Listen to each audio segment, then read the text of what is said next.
Guess who just recorded a whole bunch of footage and didn't actually press the record button? Ah!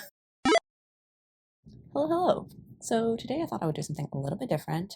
I was looking through my camera roll not too long ago, and I realized that I had saved a whole bunch of photos of quotes from the various books that I've read over the last year.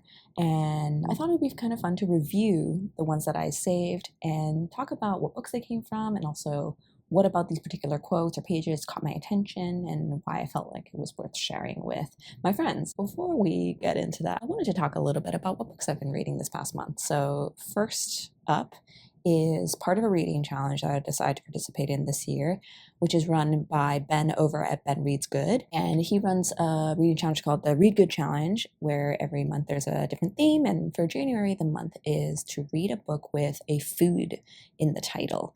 And so I decided to read Barbara Kingsolver's The Bean Trees. Now, Barbara Kingsolver is the author of Demon Copperhead, which is a book that, of course, has really made the rounds within the last couple of years. I've not read it, but judging by the writing that I'm seeing exhibited in The Bean Trees, I'm definitely putting that on my TBR because, yeah, I think her writing is great. And I am about, what is that, like a third? Let's see, 80 pages into this book. And I feel like the characters have really, really distinct voices. They feel very real to me. And it's also describing an era and a part of the US that I'm personally pretty unfamiliar with. So it's like kind of set in Kentucky and the surrounding states. Yeah, it's been kind of an enlightening, sort of eye-opening read for me. And I'm looking forward to seeing how the rest of the story goes. The second book that I've been reading and slowly working my way through is Brandon Sanderson's The Well of Ascension, which is the second book in the Mistborn trilogy. I'm gonna be so real right now. I don't like this book as much as the first one. Brandon Sanderson's writing style is, I think, very abrupt and leans a little bit into repetitive for me sometimes, but I do love the world building. I think the plot is definitely very engaging, more so in the first book than this one, but I'm still invested. I still want to finish out the trilogy. But yeah, this one so far, not quite grabbing me as much as the first one did, which is why it's taking me quite a bit longer to get through, but I still want to see how this goes, how the story goes, and I'm invested in the main cast, so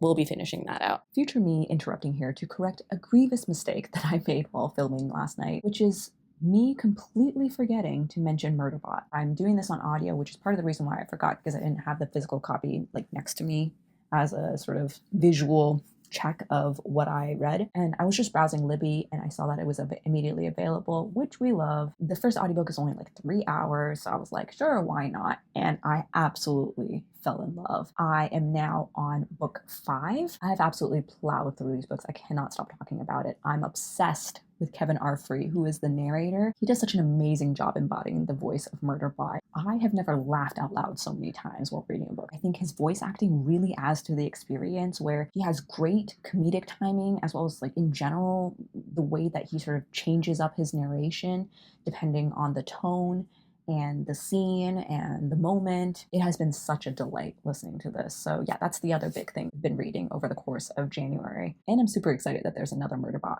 book coming out, because at this rate, I'm going to finish everything that's already out within a matter of maybe like a month or two. So yeah, if you haven't checked out that series and you like funny, adventurous sci-fi from the POV of truly just such a charming, lovable protagonist, definitely give Murderbot a try. Okay, so let's get into the different quotes, and I'm hoping that this works out because I am using my phone as a mic because I don't have a dedicated mic yet, and I need to look at the various photos on my phone.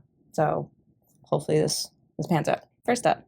Okay, so this one, when I saw this, I immediately clocked it as a page from Scythe. Is it the first or second one? Ooh, I'll put it up on the screen, whichever one it is. It was designed by a very well-known mortal age architect, Scythe Curie told Citra as she led the way across a footbridge to the front door. The place had fallen into disrepair. As you can imagine, a home such as this couldn't survive without constant attention. It was in a horrible state, and no one cared enough to preserve it. Only the presence of a scythe would bring forth the kind of donations required to save it. Now it's been returned to its former glory. The scythe opened the door and let Citra step in first. Welcome to falling water, Scythe Curie said. The reason that I chose to share this particular passage was because one of my friends knows someone who owns 2 houses now, I think, which was either occupied or designed or both by the architect that this passage is referencing. For those of you who maybe don't know much about architecture or didn't go to design school like I did, this passage is describing Frank Lloyd Wright, and he has a house that is quite famous called Falling Water, which is sort of built on top of a waterfall. It's one of those houses which it looks gorgeous, the environment is really gorgeous, but yeah, because of just the difficulties of nature and water, it would be an extremely high maintenance house to own. And his houses are like really expensive, by the way, because he's probably one of the most famous architects that exists. But yeah, I thought I would share this with her because I was like, oh my god, the book's referencing Frank Lloyd Wright. That was it. This one's not that deep. Okay, the next one. I'm actually going to include 3 different quotes because these are all from the same book. So this book is another one that made one of my top 10 favorite books of 2025, which if you haven't seen it yet, definitely go give that a peek after you're finished watching this video. I think it's a pretty good one. I worked really hard on it, so check it out if you're interested in hearing more thoughts about this particular book. But I included 3 different quotes from this. And one of them I am not going to read out loud because I don't want to get age restricted. So I'm going to start with the other 2 and then I'll talk about that last one. So first, all over now. He's either in joy or nothingness. So why grieve? The worst of it for him is over. Because I loved him so, and am in the habit of loving him, and that love must take the form of fussing and worrying and doing. So I just thought that was really, really just such a beautiful line and such a beautiful response to why grieve. And it's one of those examples of the topic of grief being treated with such a delicate touch sometimes by George Saunders. Did I mention what book it was yet? This is from the book Lincoln and the Bardo by George Saunders. It's so true. It's so true. Like the people that we love the most, we're fussing over them, we're worrying about them, we're doing things for them. I thought that was just like a really nice observation there and a really nice response, I think, to the question that was posed. The next quote that I had saved, I specifically saved because it was one of the things that I really liked about the writing style in this particular book, which can be a little bit more challenging for some people, but I thought it was used so effectively. And one of my favorite things about it was the sort of contradictions that would appear in such a pointed way. And so this is like in the form of dialogue between 2 characters where one goes, he was softly sobbing, and then the other says, he was not sobbing. My friend remembers incorrectly. He was winded. He did not sob. And then the first character goes back and says, he was softly sobbing, his sadness aggravated by his mounting frustration at being lost. And I just thought that was like, it's such a fun dynamic because this doesn't only happen in between characters who are speaking out loud and contradicting each other, but also in the other parts of the book where it's using like newspaper excerpts and journal entries and memoir excerpts and all sorts of different sort of like published quote unquote material and kind of gathering them in one place and sort of listing excerpts one after another. And then that would also differ in terms of their accounts of what was happening. And so, I think there was like an entire section where everybody had a slightly different opinion about what color Lincoln's eyes were. And then another section around like what the weather was like when Willie, his son, died. These aren't spoilers, by the way. Like the whole premise of the book is that Willie's son dies. You kind of know that going in. So the final one I saved, and I'm just going to put it up on the screen here. I specifically took a picture of this because I was telling my friend that this was very challenging to read, like in my head. I had to literally read this out loud in order for me to be able to make sense of what was written down. Because he tends to read by audiobook, I had made the comment saying that, it occurs to me now that like this wouldn't really come across in the audiobook, like that Saunders had made the specific decision to write in this way, to like spell it in this way. And I don't know, I think it just provoked a very interesting reaction from me as I was reading, where I was like, oh, like I gotta like shift my brain a little bit to understand this, and like I wonder what the intention behind this particular decision was. So I just thought it was really interesting. Okay, next up. This particular quote I thought was so poignant. It is from the book One Day Everyone Will Have Always Been Against Us by Omar Akkad. The quote reads, "No, there's no terrible thing coming for you in some distant future, but know that a terrible thing is happening to you now. You're being asked to kill off a part of you that would otherwise scream in opposition to injustice. You're being asked to dismantle the machinery of a functioning conscience. Who cares if a diplomatic expediency prefers you shrug away the sight of dismembered children? Who cares if great distance from the blood-stained middle allows obliviousness? Forget pity. Forget even the dead if you must, but at least fight against the theft of your soul." That last line, though, damn. This is the kind of writing that just like, it was like mic drop after mic drop after mic drop. Ellicott did such a fantastic job of just describing things in a way that made you go, oh, right. Yeah, that is how it be. That's like so not eloquent, and he deserves better. I don't know. It's like he's shifting different panes of glass like into place. Like you kind of have the general sense of like what's going on and like how you see something or how you think about something, but then like those panes of glass shift and suddenly everything's like in super sharp, clear focus, and you're like, yeah, that's it. I hope that made sense. I don't know if that did. Let's move on to the next quote.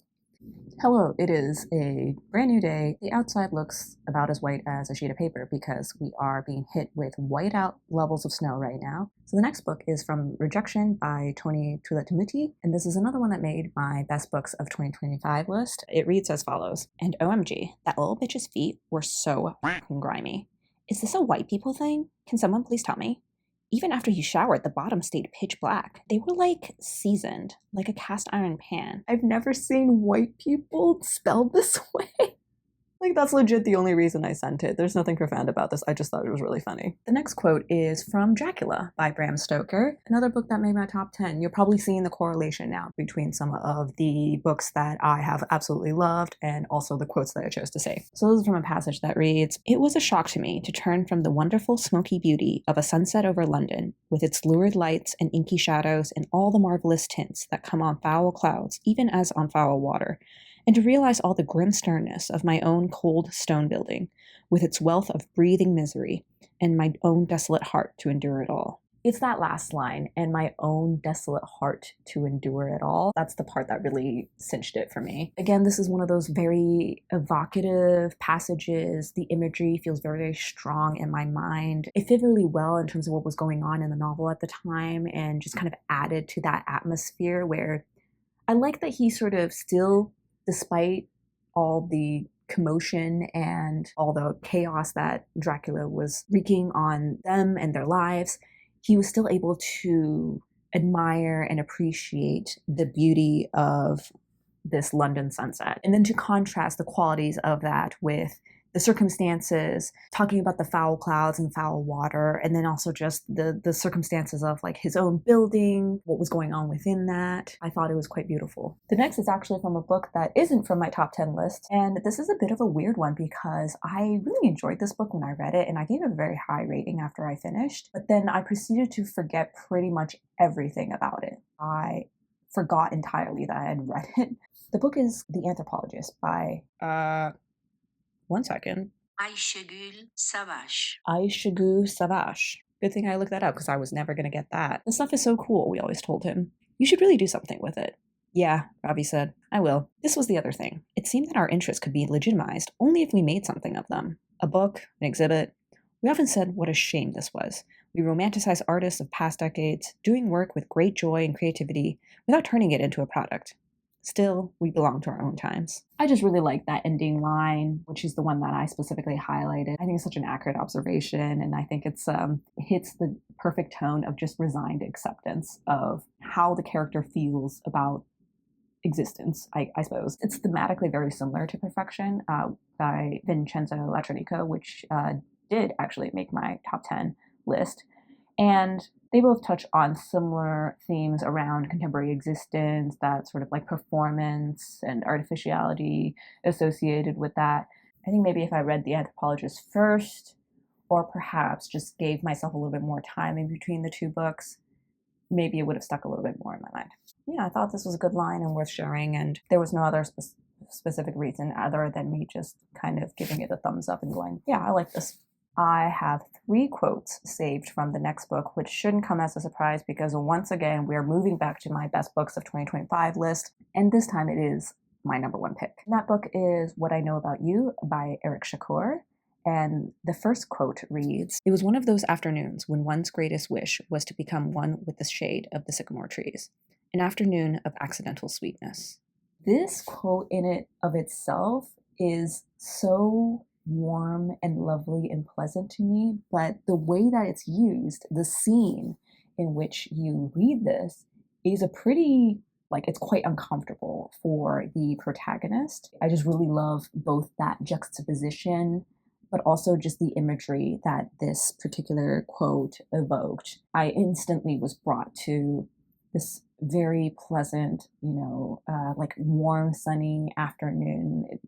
Time feels kind of slow and syrupy, and you have no worries in the world. Even the idea of accidental sweetness, experiencing a pleasant moment when maybe you weren't really expecting it. The imagery really captured me, but then also its usage within the larger scene, I think, just made it extra effective, and I really liked that line. The next 2 quotes I didn't actually take pictures of directly from the book, but I just kind of copied down because they were pretty short. And so I have a screenshot of the conversation that I had with my friend where I shared it. And the first line reads, "The sun went on scorching the earth with supreme indifference." And I describe this as a perfect line because you don't even need to know the context. It's just a great line.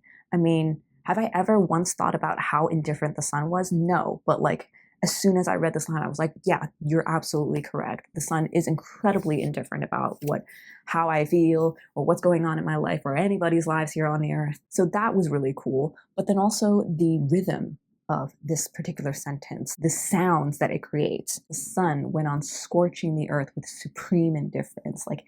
The harshness of all of those S's really drives the point home. It just really added to the overall effect of this sentence. So I absolutely loved it. And the other quote that I shared right after that is, "His voice had been a familiar presence since your childhood, a harsh, veiled rasping in which each syllable could be heard dragging itself from a morass of guttural debris without ever fully breaking free." I don't know how often I come across sound being described with such visceral imagery. I'm sure I've come across it before, but this example in particular just really, really worked. I mean, I could hear the quality of this person's voice in my head as I was reading this. And it's so specific too. It's not just he had a raspy voice, but it was a very specific quality of raspiness, the imagery of dragging itself from a morass of guttural debris without ever fully breaking free. That is a level of specificity that just is quite astounding to apply to sound. The fact that he was able to meld these 2 senses together to such an effective degree kind of blew me away. Okay, and the final quote is actually from a book that I haven't read before. And this I sent to a friend while I was in the middle of shopping for used books at a thrift store.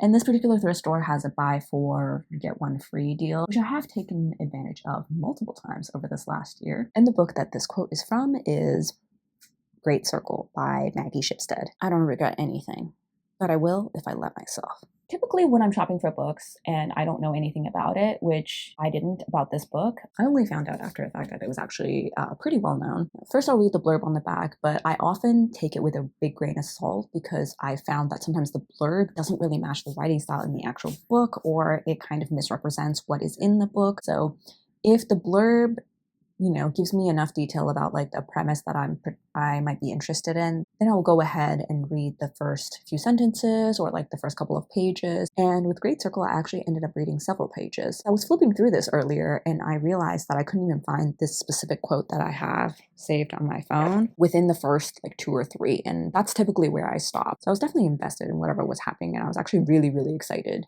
about this book when I brought it home. But as it sometimes goes, and I'm sure many readers can relate to this, you bring some books home that you're really excited about that you think you're going to start the next day, and then you get distracted. You get distracted, and new books grab your attention, and other things happen, and then suddenly this book sits on your shelf for several months, and you still haven't read it.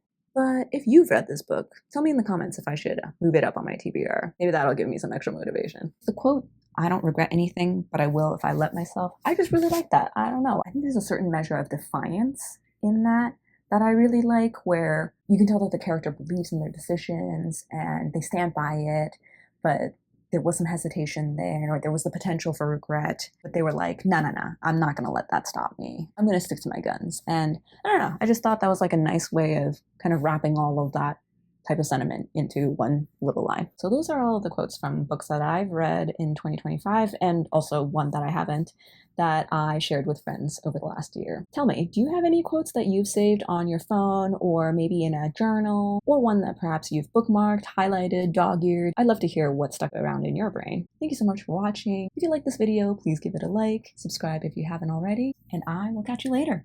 Bye.